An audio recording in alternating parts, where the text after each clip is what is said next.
અમદાવાદમાં નીટ પરીક્ષાને લઈને મોટો ખુલાસો થયો છે। શહેરની સાયબર ક્રાઇમ બ્રાન્ચે નીટ પેપર લીક અને રિફંડ ફ્રોડ મામલે આરોપીઓની ધરપકડ કરી છે। તપાસ દરમિયાન સામે આવ્યું છે કે આરોપીઓ ટેલિગ્રામ ચેનલો મારફતે વિદ્યાર્થીઓ સાથે છેતરપિંડી કરતા હતા। પોલીસે રાજસ્થાનમાંથી 2 આરોપી અને બિહારથી 1 આરોપીને ઝડપી પાડ્યા છે। આરોપીઓ દ્વારા નીટ પેપરના દાવા કરીને વિદ્યાર્થીઓને લલચાવવામાં આવતા હતા। તેઓ 70 થી 80% સક્સેસ રેટના ખોટા દાવા કરતા અને 50,000 રૂપિયા ટ્રાન્સફર કરાવતા હતા। માહિતી અનુસાર આરોપીઓએ કુલ 8 જેટલી ટેલિગ્રામ ચેનલો બનાવી હતી અને એડવાન્સ પૈસા ઉઘરાવતા હતા। ગેમિંગ એપ્લિકેશનનો ઉપયોગ કરીને પૈસા પોતાના ખાતામાં જમા કરાવતા હતા। અંદાજે 1000 જેટલા લોકો પાસેથી લગભગ 1.5 કરોડ રૂપિયા ઉઘરાવવામાં આવ્યા હોવાનું સામે આવ્યું છે। પકડાયેલા આરોપીઓમાં આકાશ મીણા બીએડ પાસ છે, જ્યારે સુમેરસિંહ મીણા ITI પાસ આઉટ છે। હાલ પોલીસે આરોપીઓની વધુ પૂછપરછ શરૂ રાખી છે અને સમગ્ર રેકેટનો ભાંડો ફોડવાની દિશામાં તપાસ આગળ વધી રહી છે।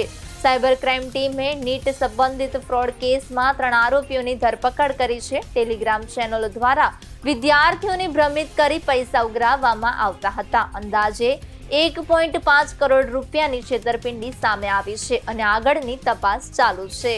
પહેલા તો હું સ્પષ્ટ કરવા માંગુ છું કે આ ફરીથી લીકનો મેટર નથી, પરંતુ આરોપીઓ એનો ટેલિગ્રામ યા અલગ અલગ સોશિયલ મીડિયા મારફતે એવા પ્રોજેક્શન કરતા હતા કે એના પાસે રીનીટનો એક્ઝામનો પેપર છે અને આ લોકો એવા ગ્રુપોમાં એવા મેસેજ કરાવતો હતો કે ગઈ વખતે પણ તમારો સક્સેસ રેટ 70% 80% થયા અને આ વખતે પણ તમે જેટલી બી પેમેન્ટ જોઈએ છે હું આપી દઈશું। ઉદાહરણ તરીકે ટેલિગ્રામમાં એનોય માણસો 2-3 એડ થઈ જતા હતા અને ત્યાં મેસેજ મોકલતા હતા કે મને નીટનો પેપર જોઈએ, ગઈ વખતે પણ તમારો 70 થી 80% મેચ થયા હતા, તો આ વખતે પણ જોઈએ છે। તો આ કહેતા હતા મળી જશે, ફૂલ પેપર મળી જશે, એડવાન્સ આપો।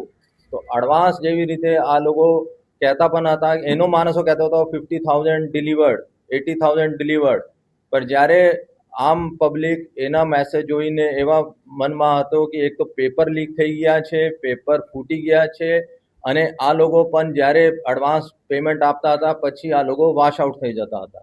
તો આ એવા મેસેજ કે નીટનો પેપર ફરીથી ફૂટી ગયો, એવા મેસેજ કે આમ જનતા છેતરાઈ ગઈ છે, એવા મેસેજ ઘણા બધા મેસેજ સોશિયલ મીડિયામાં ચાલતો હતો।